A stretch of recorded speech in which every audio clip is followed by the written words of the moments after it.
Have you ever lit incense from a candle? Hey guys, welcome to the channel. Today I am Chris Norwood.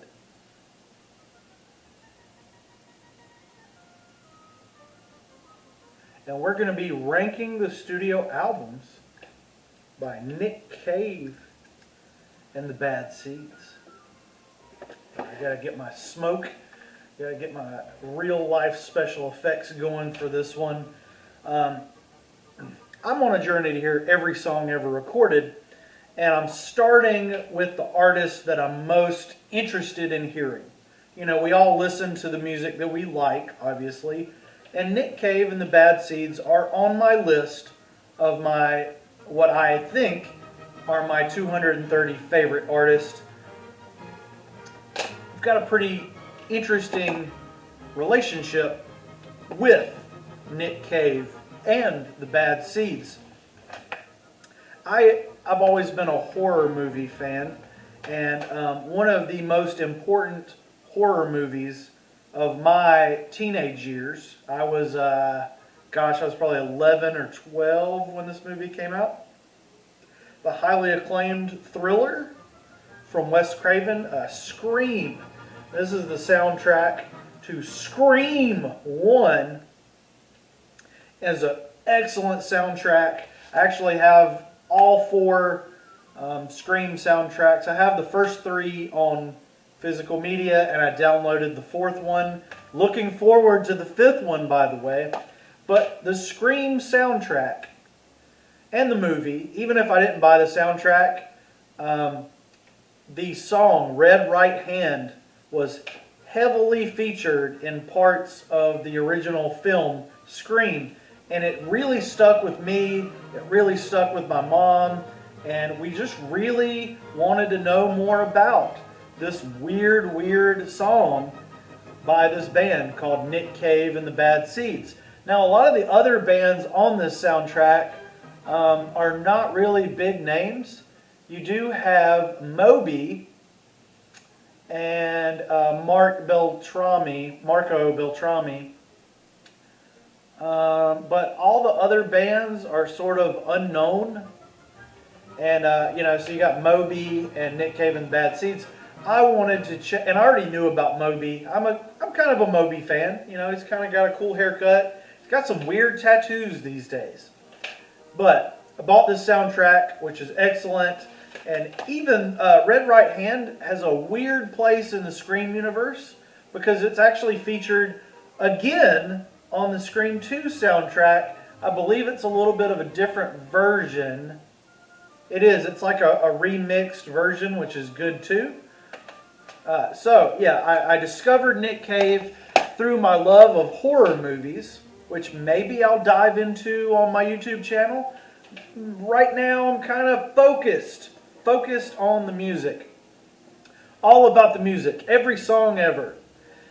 So that's how I discovered Nick Cave, through the Scream soundtracks. And I wanted to know more. So over the years, I kind of so that was in 96. Right around the time that Murder Ballads came out. So I got Murder Ballads from the library, and it was very distinct and very charming, and I loved it. And then after that, I kind of drifted away from him for a while, growing up in the late 90s, early 2000s. I didn't really keep up with his discography until 2008, when he released Dig Lazarus Dig, and I really got interested in that record again. And then after that, for the last, 10, 12, 13, the last 13 years or so, I have listened to his newer albums as they came out and tried to make up my mind about them as we go through this world of pain and murder and chaos. Now, I didn't enjoy every album, I didn't enjoy every song from Nick Cave, but I did have fun listening to his discography. It's all over the place. It's very punk rock in places.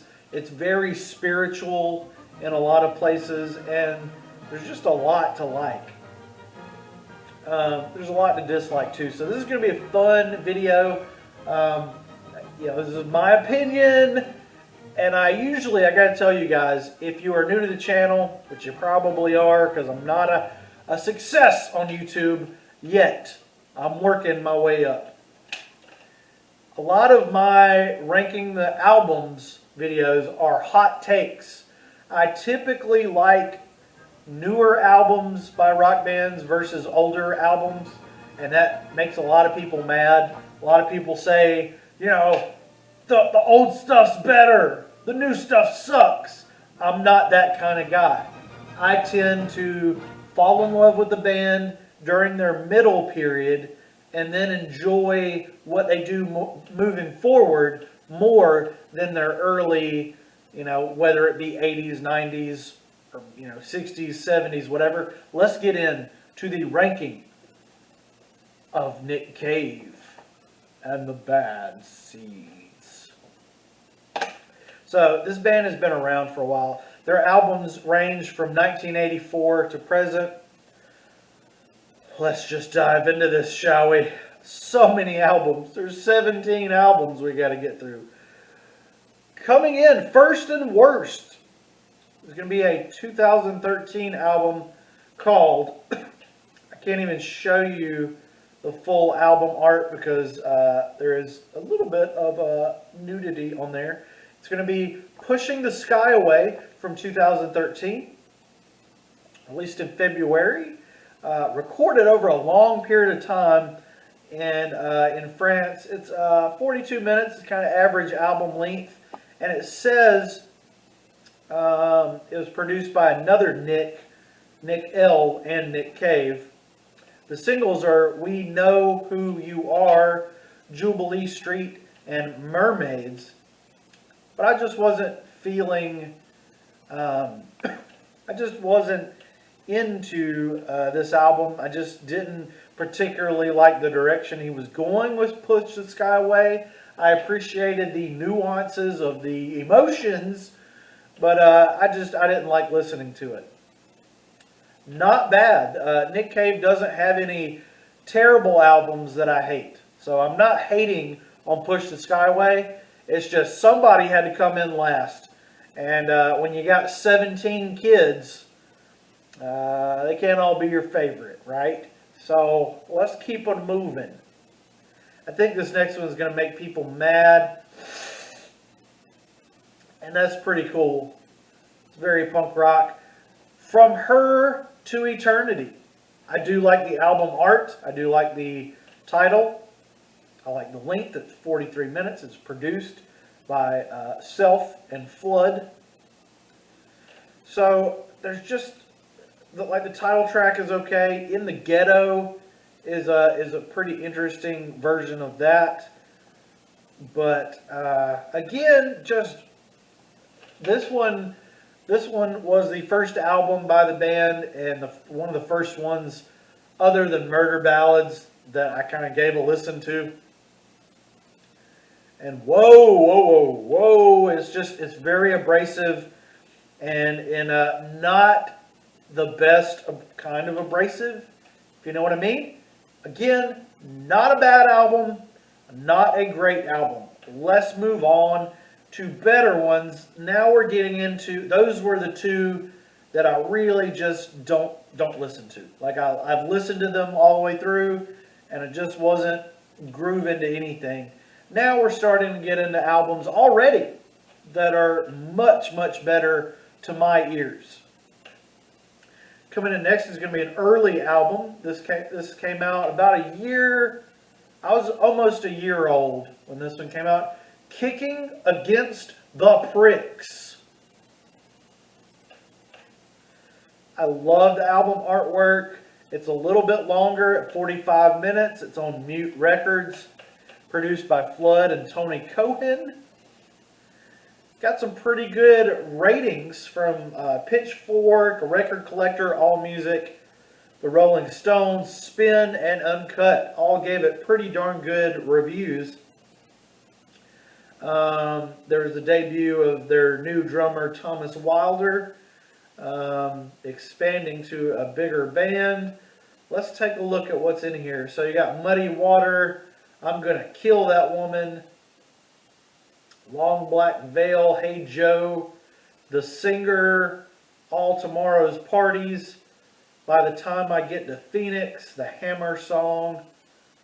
I think Hammer Song is probably one of my favorites off of this one. Jesus Met the Woman at the Well is not bad.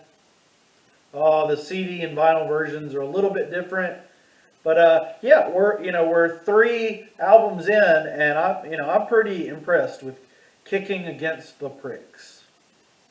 So let's move on to better ones.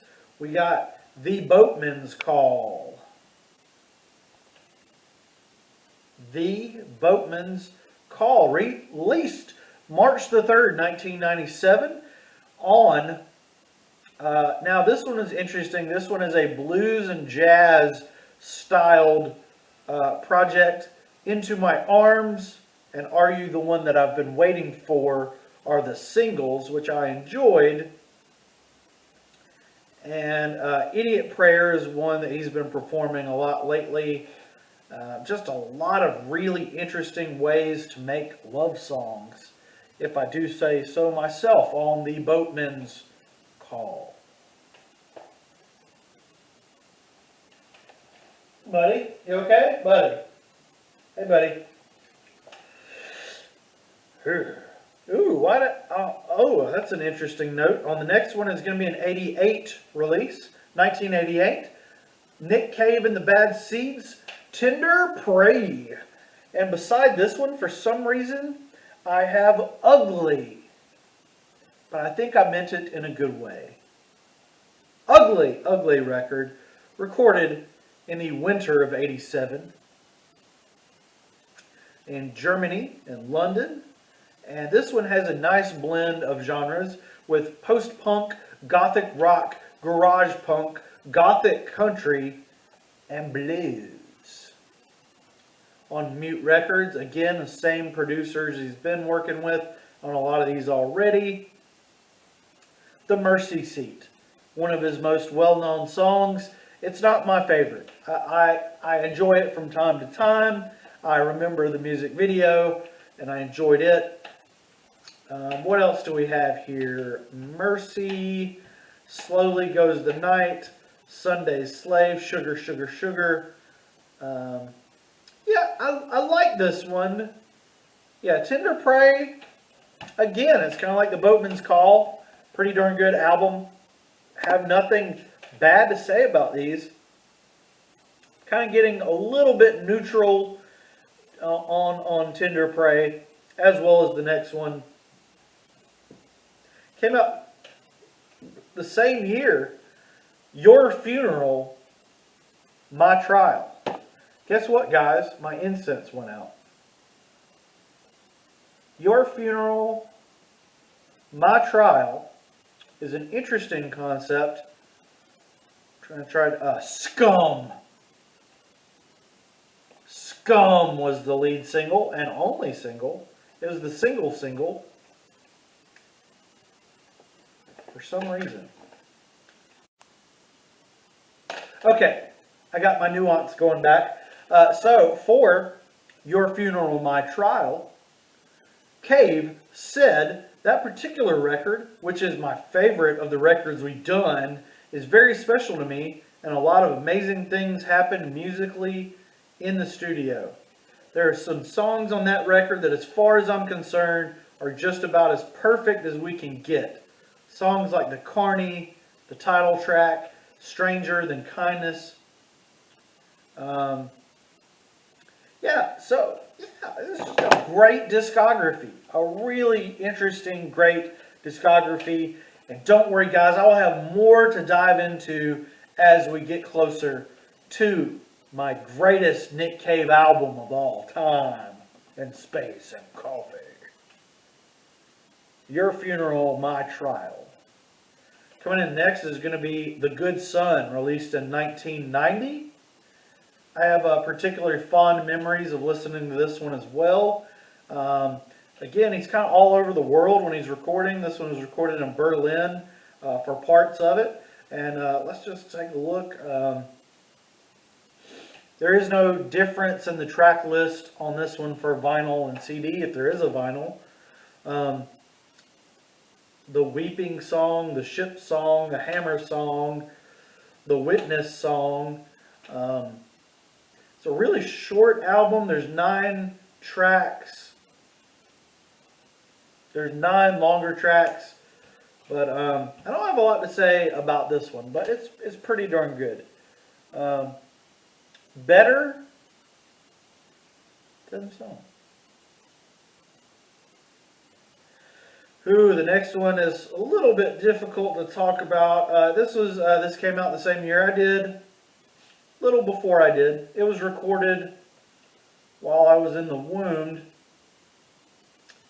The Firstborn is Dead. Very bleak album with 7 tracks, all written by Cave, with a little bit of help on Black Crow King and Blind Lemon Jefferson.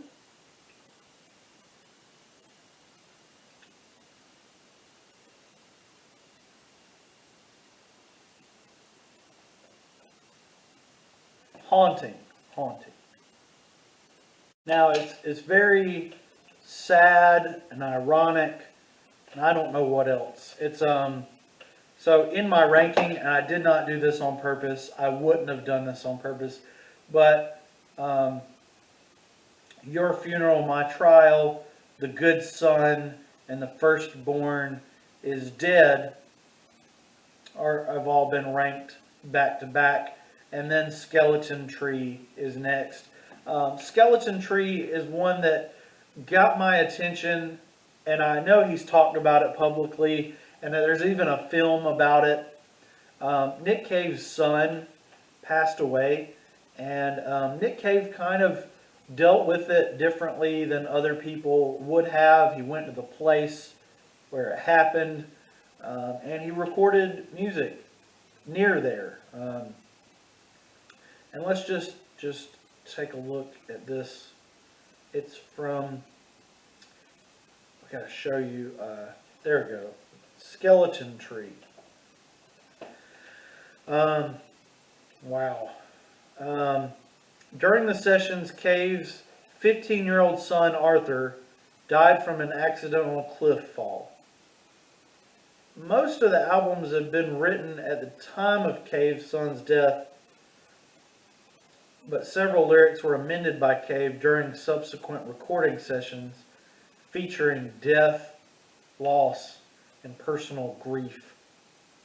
This album is very avant-garde, very ambient, and very electronica.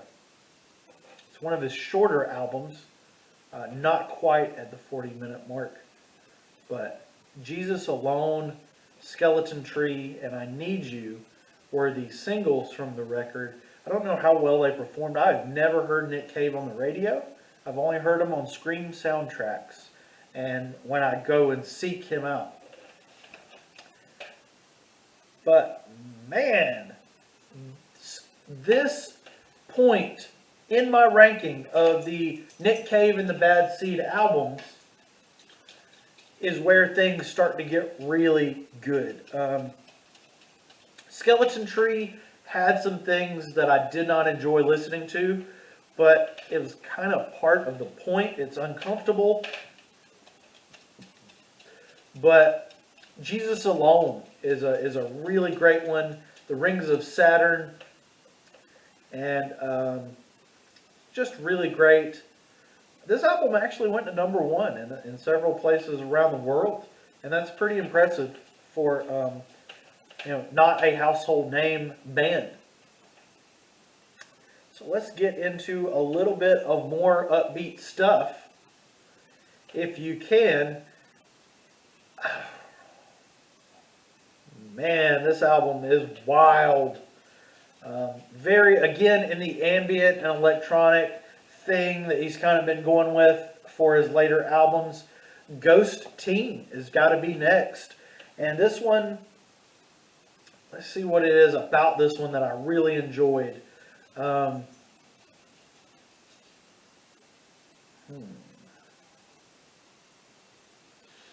Ghost Teen.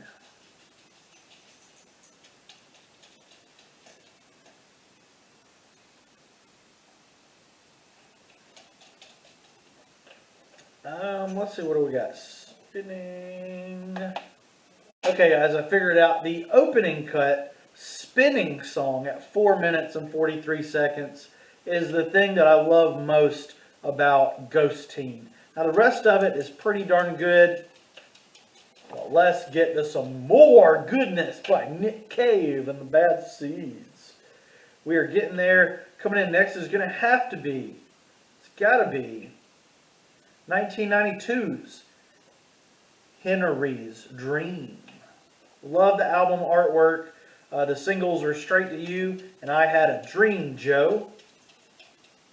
Which ones did we like about this? We had Papa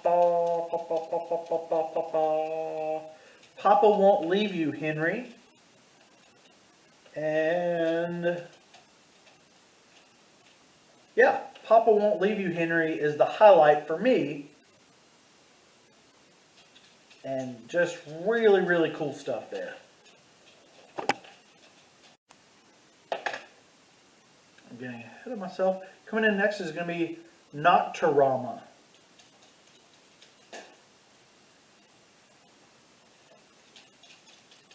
My absolute favorite part of Nocturama, if I'm pronouncing that correctly, is going to be Rock of Gibraltar. 3 minutes of eerie perfection. Such a beautiful moment. One of the best up until this part in my ranking. Oh, now we're in the really, really good stuff. Now we're in the great stuff. This is my top 5 Nick Cave and the Bad Seeds albums. Let Love In is coming in at number 5. Love that album cover. Wow. Released in April 18th of 1994. This is a post-punk / gothic punk record. The Usual Suspects on label and producer. Some really good reviews. This has Do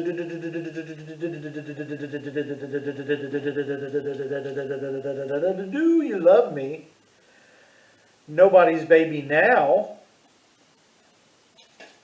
which is one of my favorite tracks. But this one, I can't believe this one doesn't rank higher, because this is the one that includes the song that got me into Nick Cave and the Bad Seeds. Red Right Hand originally appeared on this album a couple years before Scream was ever screaming. This video, this is great. This is great. I love talking about this. Such a nerd.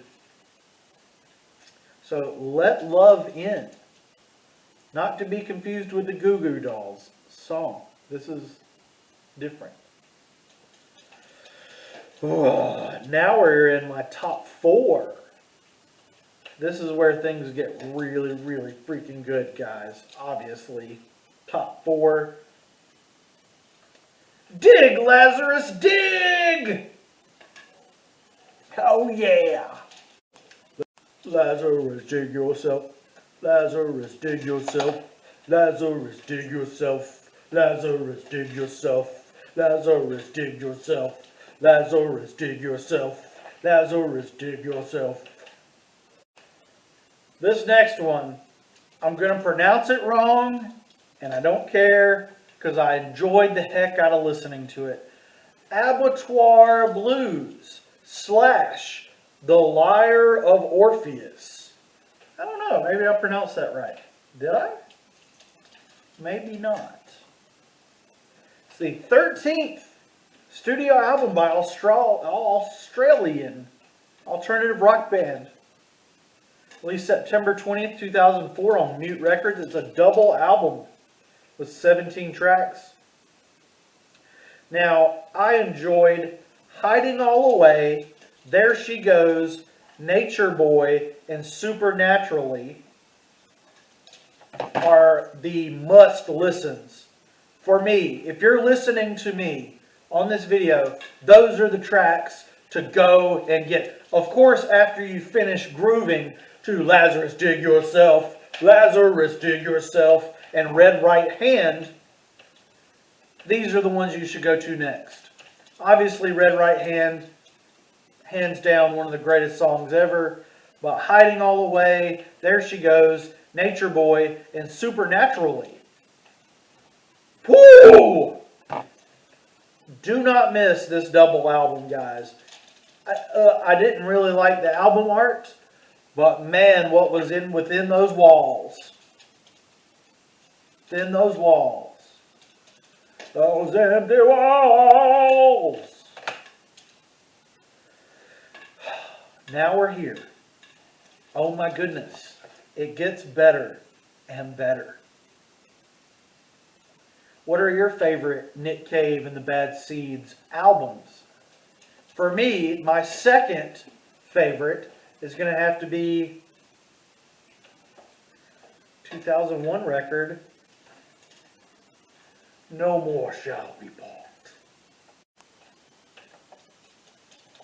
So, No More Shall We Part. Oh my goodness, 70 minutes. Released in April, the day after April Fool's Day, 2001. Recorded at Abbey Road Studios. That's interesting. Beatles legend right there. This one got very, very good reviews, except from Entertainment Weekly. Shame on you! Never listening to Entertainment Weekly again, because this is the second best Nick Cave album ever. This has As I Sat Sadly by Her Side, and No More Shall We Part, Hallelujah, Love Letter, 15 Feet of Pure White Snow, God Is in the House, Oh My Lord, Sweetheart Come On, Sweetheart Come, Sorrowful Wife, We Came Along This Road, Gates to the Garden, and Darker with the Day. Now the highlights, if you want the highlights of this band, here we go. As I Sat Sadly by Her Side, No More Shall We Part, 15 Feet, God Is in the House, and Oh My Lord. Those are the 5 absolute best tracks on this record, hands down. Again, if you're going to listen to anything on Nick Cave's No More Shall We Part, let it be As I Sat Sadly, No More Shall We Part, 15 Feet, God Is in the House, and Oh My Lord. Oh my Lord. Lazarus, lig yourself. Lazarus, lig yourself. We are here. Nick Cave and the Bad Seed fans. We won't abbreviate because that's stupid. Bless you. Okay. Are you ready for the creepiest, the best Nick Cave album of all time in space and coffee? Is going to be, let's blow up a big image of this. I wish I had a physical copy of it. Oh, it's so freaking good. Oh, it's just perfect in every way. I love the album artwork. I love the title. I love the songs. I love the song titles. It's going to have to be, talked about it already, Boom! Murder Ballads. This is the 9th studio album by Nick Cave and Friends, released in 1996, one of the best years for music ever, on Mute Records, as always. As the title suggests, this is Wikipedia, the album consists of new and traditional murder ballads, a genre of songs that relays the details and often the consequences of crimes of passion. This was recorded between 93 and 95, making it a long time in the making. This is a folk and blues record overwhelmingly with almost an hour of material to enjoy. You got Van Gunn Butt, Tony Cohen, and the Bad Seeds producing. But oddly enough, no Nick Cave producing. Only the Bad Seeds.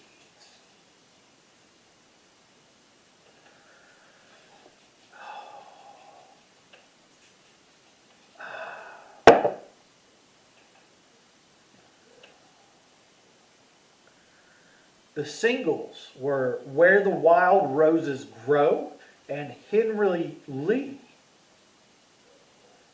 at least far apart as was done back in the days. Oddly enough, it was a duet with Kylie Minogue on the Roses song, and it was a hit. PJ Harvey and Shane McGowan were on the album as well. Oh my gosh! I was right! I mean, I don't know. Anyway, this is their biggest commercial success to date. Murder Ballads, thanks to Kylie Minogue. I was kind of aware that people would go and buy the Murder Ballads album and listen to it and wonder, what the bleep did I buy this for? That's kind of interesting. Because the Kylie song wasn't any true indication of what the record was really like. The first song written for the album was O'Malley's Bar, which I love, when the band was recording Henry's Dream. According to Cave, the idea for the Murder Ballads album came from this song. We couldn't use O'Malley's Bar on any of our other records, so we had to make a record, an environment where the songs could exist. Recordings were done towards the end of the Let Love In sessions, and there were some thoughts that the early material could be made into a film with John Hillcoat. Oh my goodness, a Murder Ballads movie. A murder movie. I was going around everywhere with letters of intent, pushing them at everyone I knew, saying, "Do you want to do this film?" I guess that never happened. That would be pretty cool, a murder movie. So, Songs of Joy, an epic 7-minute introduction to the stories of murder and mayhem.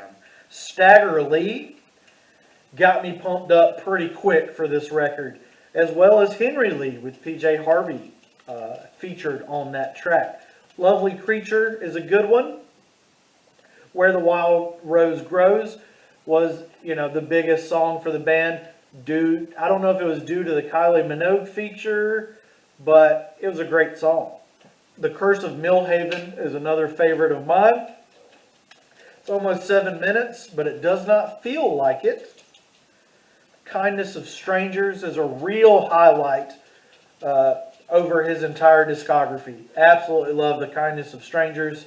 One of my favorite Nick Cave songs. Crow Jane is fine and dandy. O'Malley's Bar is great. It's also 15 minutes long, minus a few seconds.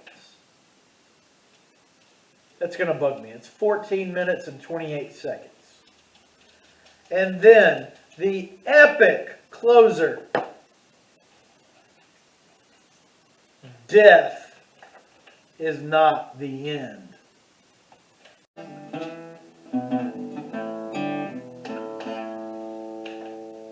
Give you guys a little bit of mood. We got the candles. The candles are burning.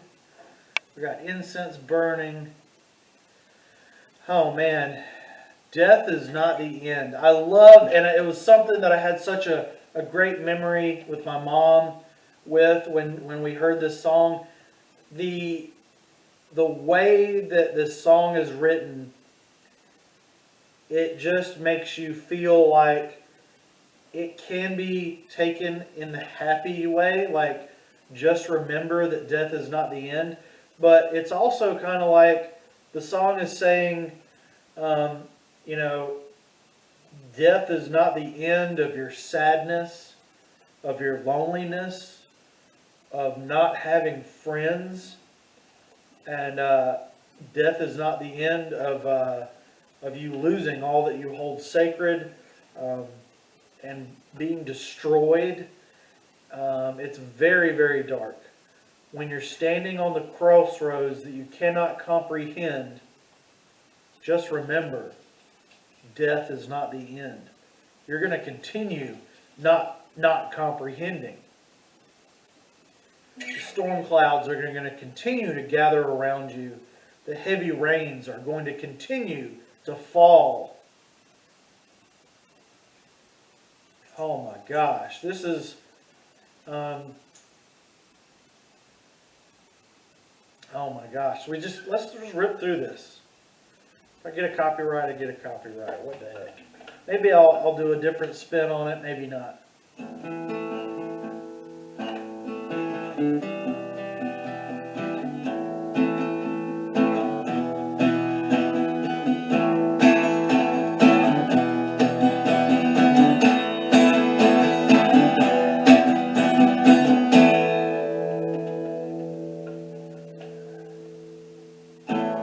When you're sad and when you're lonely, you haven't got a friend.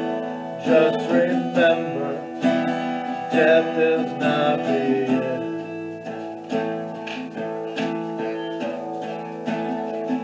And all that you held sacred falls down and does not mend. Just remember, death is not the end.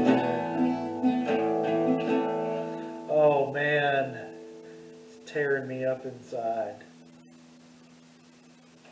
When you're standing on the crossroads that you cannot comprehend, just remember, death is not the end.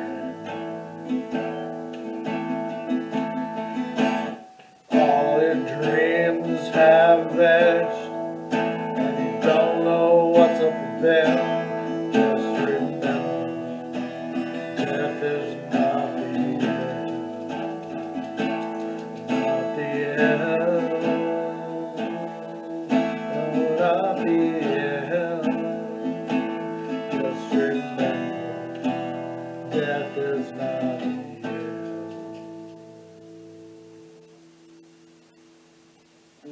When the storm clouds gather around you, and heavy rains descend, just remember, death is not the end. There's no one there to comfort you with a helping hand to lend. Just remember, death is not the end. The tree of life is growing when the spirit never dies, and the bright lights of salvation up in a dark and empty skies.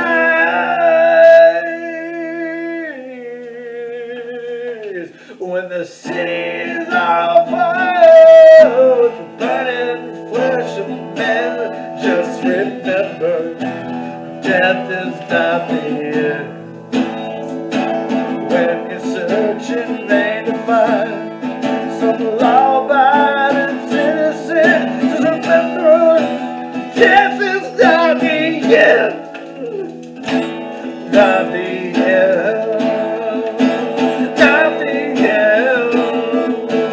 Just remember, death is not the end. Just remember that death is not the end. Not the end, not the end, not the end, no, not the end. Just remember, death is not the end, not the end,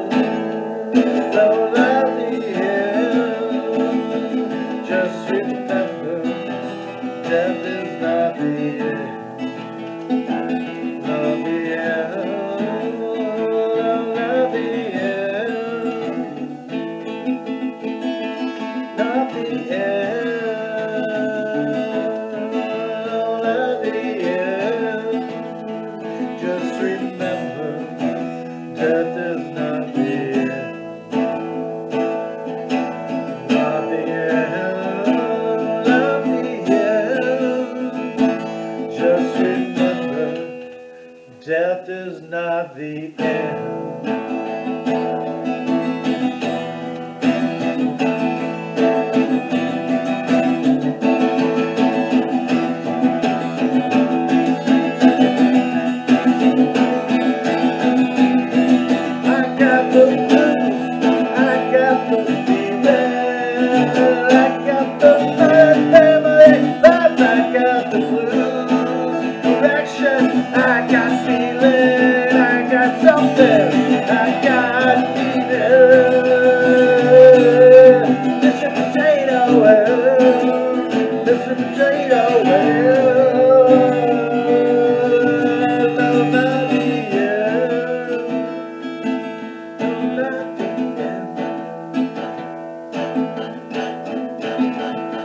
Just remember, death is not the end. Not the end. Not the end. Just remember,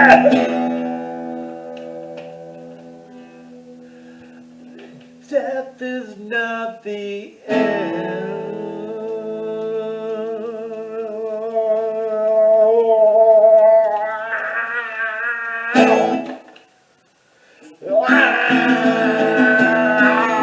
Just remember, not the end, not the end. Just remember, the death is not the end. Not the end, not the end. Just remember that death is not the end.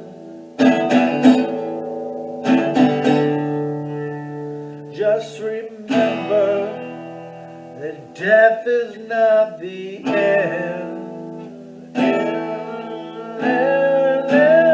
Just remember that death is not the end.